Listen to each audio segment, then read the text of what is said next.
पाकिस्तान तहरीक इंसाफ का शहर इक़्तिदार में जलसा, तैयारियां मुकम्मल कर ली गईं। कारकुनान की आमद का सिलसिला जारी। ज़िला इंतज़ामी की हिदायत पर सिक्योरिटी रेड अलर्ट। अमन व अम्मा की सूरत हाल को बरकरार रखने के लिए इस्लामाबाद में रेड जोन के तमाम दाखिली और खारजी रास्तों को कंटेनर लगाकर बंद कर दिया गया। फैज़ाबाद इंटरचेंज मुकम्मल तौर पर सील। एक्सप्रेस हाईवे खन्ना पुल के मकाम पर कंटेनर्स मौजूद। रास्ते बंद होने की वजह से शहरियों को शदीद मुश्किलात का सामना। ज़िला इंतज़ामी के मुताबिक रावलपिंडी इस्लामाबाद को मिलाने वाले मुतबादिल रास्ते खुले हैं। शहरी 9th एवेन्यू का रास्ता इस्तेमाल कर सकते हैं। पीर वदाई से गोलड़ा मोड़ इस्लामाबाद का रास्ता भी खुला है। रेड जोन दाखिले के लिए मुसाफिरों का मारगला रोड के रास्ते से जाने की इजाज़त होगी।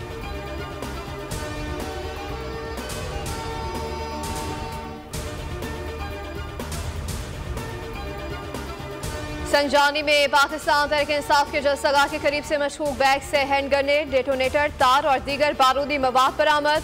बम डिस्पोजल स्क्वाड ने कब्जे में लेकर तहकीकात शुरू कर दी। इस्लामाबाद पुलिस का कहना है कि PTI को 40 शराइत पर जलसे की इजाजत दी गई है। अगर SOP की खिलाफ वर्जी होगी तो कानून हरकत में आएगा। PTI को शाम 4 बजे से 7 बजे तक जलसे की इजाजत दी गई है। जलसे में कोई रियासत मुखालिफ नारा नहीं लगेगा। किसी को आसार लेकर आने की इजाजत नहीं होगी। स्टेज पर बैठने वाले अफराद की लिस्ट इंतजामिया को फराहम करना होगी। उम्मीद है कि PTI SOP से खिलाफ वर्जी नहीं करेगी। कानून की खिलाफ वर्जी हुई तो जलसे का इजाजतनामा मंसूख कर देंगे।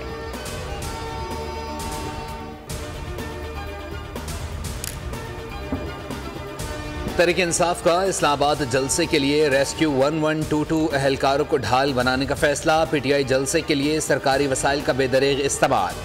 जलसे के लिए रेस्क्यू 1122 की गाड़ियां तैयार। ज़राए के मुताबिक रेस्क्यू अहलकार भारी मशीनरी के साथ आगे आगे होंगे। गाड़ियों पर सफ़ेद स्टिकर्स लगा दिए गए। स्टिकर से रेस्क्यू 1122 को छुपाया गया है। गाड़ियों में एम्बुलेंसेज और फायर व्हीकल्स शामिल।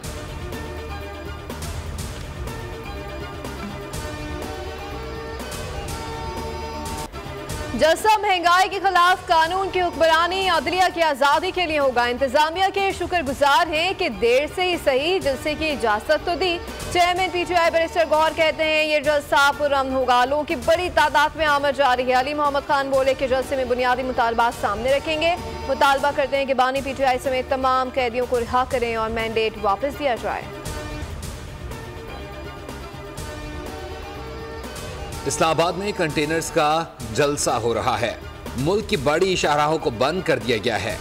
सिंध से आने वाले तहरीक इंसाफ के काफिलों को जगह जगह रोका गया। मुशीर इत्तलात खैबर पख्तूनख्वा बैरिस्टर सैफ का बयान। बोले चाहे हमारा एक भी बंदा जलसगाह ना पहुंच सके लेकिन हम कामयाब हो गए हैं। जो पैगाम देना चाहते थे वो हुकूमत तक पहुंच गया है।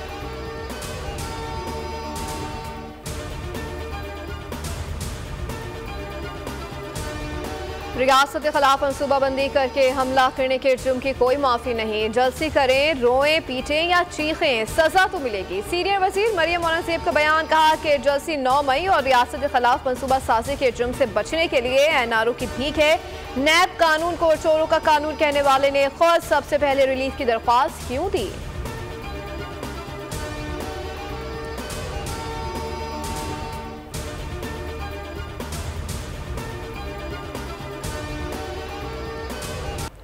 सरकारी वसाइल का इस्तेमाल करके लोगों को जलसे में लाया जा रहा है। इस्लामाबाद में आज एक तमाशा होने जा रहा है।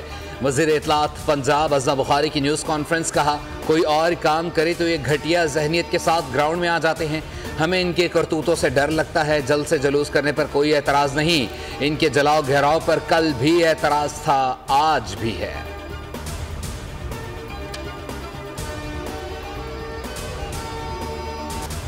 बानी PTI के खिलाफ शवाहिद मिलिट्री ट्रायल की तरफ जा रहे हैं। दिन ब दिन ये चीज वाज़ेह होती जा रही है कि उनका ट्रायल मिलिट्री कोर्ट पर होगा। वज़ीर दिफा ख्वाजा आसिफ कहते हैं कि इक़्तिदार खोने का जो अफसोस बानी PTI को था वो जनरल रिटायर्ड फैज़ को भी था।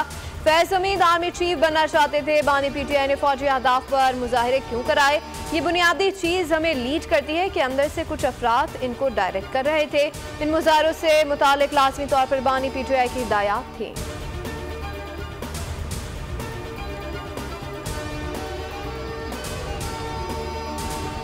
PTI से ना तो मुज़ाकरात हो रहे हैं, ना कोई इम्कान है। पाकिस्तान में फौजी तंजीबात पर हमला करने वालों के खिलाफ मिलिट्री कोर्ट्स में समाअत का फैसला कानून के मुताबिक होगा। पाकिस्तान हाई कमीशन लंदन में इसहाक डार की प्रेस कॉन्फ्रेंस, कहा पाकिस्तान के आलमी सतह पर तनहा होने का तासुर गलत है। बदकिस्मती से पीटीआई दौर में एक वजीर के गैर जिम्मेदाराना बयान से सूरत हाल खराब हुई। बरतानिया के साथ ताल्लुकात अहमियत के हामिल हैं क्योंकि यहाँ मुकीम 17 लाख पाकिस्तानी हमारा असासा हैं।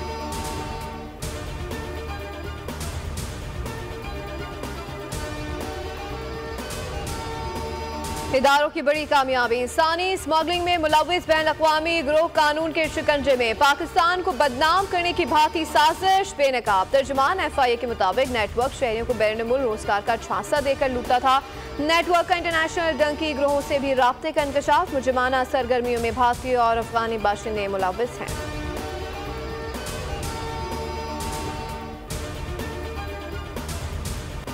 8 सितंबर का दिन पाक बहरिया के नाम।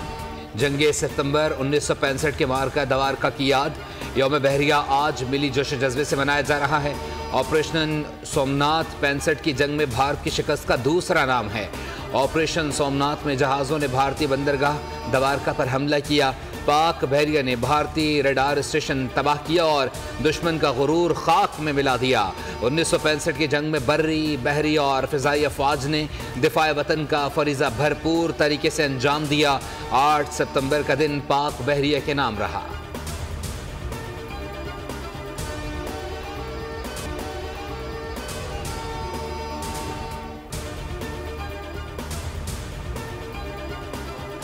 यौम बहरिया के मौके पर वज़ीर आज़म शहबाज शरीफ की पाकिस्तान नेवी को मुबारकबाद। पैगाम में कहा कि समंदरी सरहदों के तहफ़्फ़ुज़ के लिए पाक बहरिया की साबित कदमी और अज़म मिसाली है। पाक बहरिया की कुर्बानियों, खिदमात और समंदरी हुदूद के तहफ़्फ़ुज़ पर ख़राज तहसीन पेश करते हैं। वज़ीर दाखिला मोहसिन नकवी ने कहा कि 8 सितंबर हमारी दिफा तारीख़ का एक और अज़ीमुश्शान और यादगार दिन है। 1965 की जंग में पाक बहरिया के सरफरोशों ने दुश्मन की समंदरी ताकत का गरूर मलिया मेट किया। वज़ीर आला पंजाब मरियम नवाज ने अपने पैगाम में कहा कि पाकिस्तान की समंदरी हुदूद की हिफाजत करने वाले पाक बहरिया के अफसर और जवान हमारा फ़ख्र है। दिफाए वतन में पाक बहरिया के नाकाबिले फरामोश किरदार को तारीख में हमेशा याद रखा जाएगा।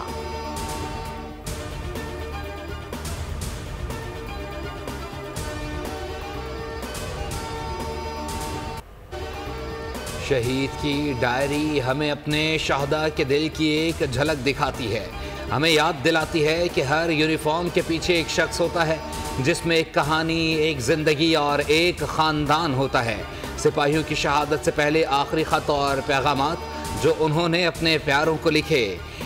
यौम बहरिया के मौके पर खुसूसी प्रोमो भी जारी। पासदारे बहर के नाम से जारी प्रोमो पाक सरजमीन पर बहने वाले पानी के सफ़र की कहानी है, जिसमें बहरिया का सरहदों की हिफाजत के अज़म का इजहार है।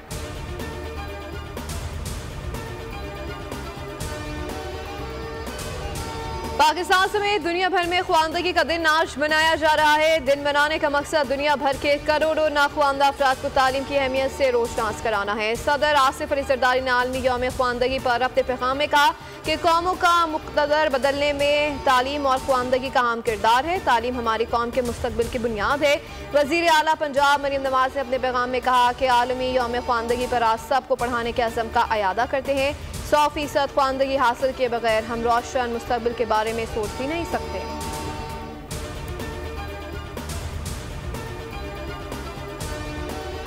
अवामी वज़ीर आला का अवामी अंदाज। मरियम नवाज ने DG खान से लाहौर जाते हुए ढाबे पर गाड़ी रोक ली। लोगों के साथ घुल मिल गईं, चारपाई पर बैठकर चाय भी पी।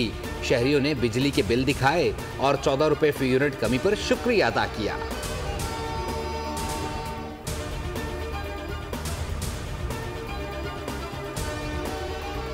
गजा पर सेहूनी फोर्सेस के वहशियाना हमले जारी। मजीद 31 फ़लस्तीनी लुकमाए अचल बन गए। जबालिया कैंप पर इसराइली बमबारी से गजा सिविल डिफेंस के डेप्यूटी डायरेक्टर अहल खाना समेत शहीद। हमास के 2 कमांडर भी शहीद हुए। जनूबी लबनान में इसराइली फायरिंग से तिबी हमले के 3 एहलकार शहीद हो गए। गजा में जारी जंग से शहादा की तादाद 40,990 से तजावुज़ कर गई।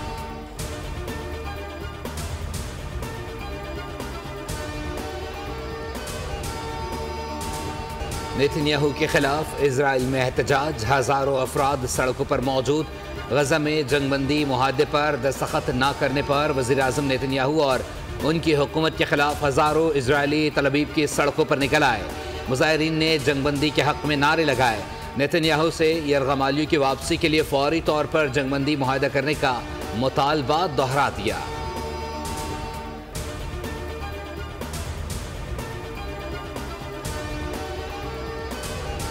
रिपब्लिकन सदारती उम्मीदवार डोनाल्ड ट्रंप को एक और बड़ा धचका। रिपब्लिकन के साबिक नायब सदर ने कमला हैरिस की हिमायत का ऐलान कर दिया। डिक चेनी कमला हैरिस को वोट देंगे। बेटी लेस चेनी कहती हैं कि उनके वालिद ने पार्टी की सियासत से बालातर होकर मुल्क के लिए फैसला किया। कमला हैरिस ने हिमायत पर डिक चेनी का शुक्रिया अदा किया। साबिक अमेरिकी सदर डोनाल्ड ट्रंप ने कहा कि डिक चेनी और उनकी बेटी के लिए सियासत में कोई जगह नहीं।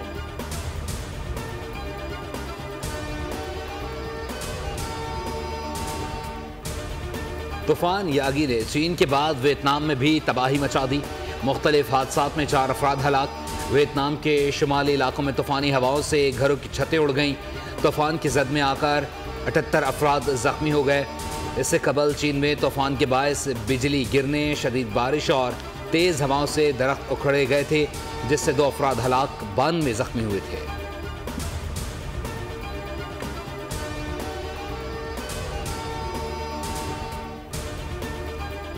चीन में जारी एशियन हॉकी चैंपियंस ट्रॉफी के इफ्तिताही मैच में पाकिस्तान और मलेशिया के दरमियान खेल 2-2 से बराबर। पाकिस्तान और भारत समेत इवेंट में 6 टीमें हिस्सा ले रही हैं। रिवायती हरीफ पाकिस्तान और भारत में टाकरा 14 सितंबर को होगा।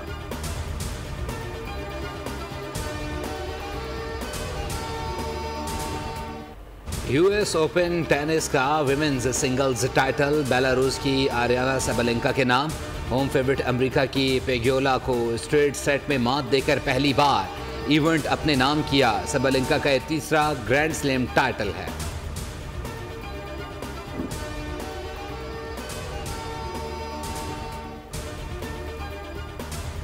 पैरालंपिक्स गेम का आखिरी रोज रंगारंग इख्तामी तकरीब आज रात पेरिस में मुनक्किद होगी। ट्रैक और पोल पर नए रिकॉर्ड कायम। मर्दों और खवातीन की 400 मीटर रेस और शॉर्ट पेट इवेंट में चीनी एथलीट्स के वर्ल्ड रिकॉर्ड्स के साथ गोल्ड मेडल। ब्लाइंड फुटबॉल में मेजबान फ्रांस ने अर्जेंटीना को हराकर तलाई तमगा जीत लिया। व्हील चेयर बास्केटबॉल और वॉलीबॉल में अमेरिका ने गोल्ड मेडल अपने नाम किए।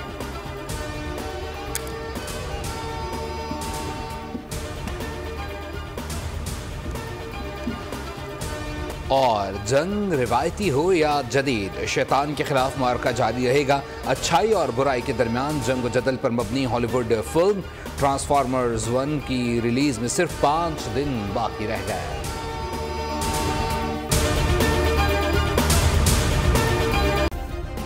सब्सक्राइब करें और बेल दबाएं ताकि कोई खबर रह न जाए।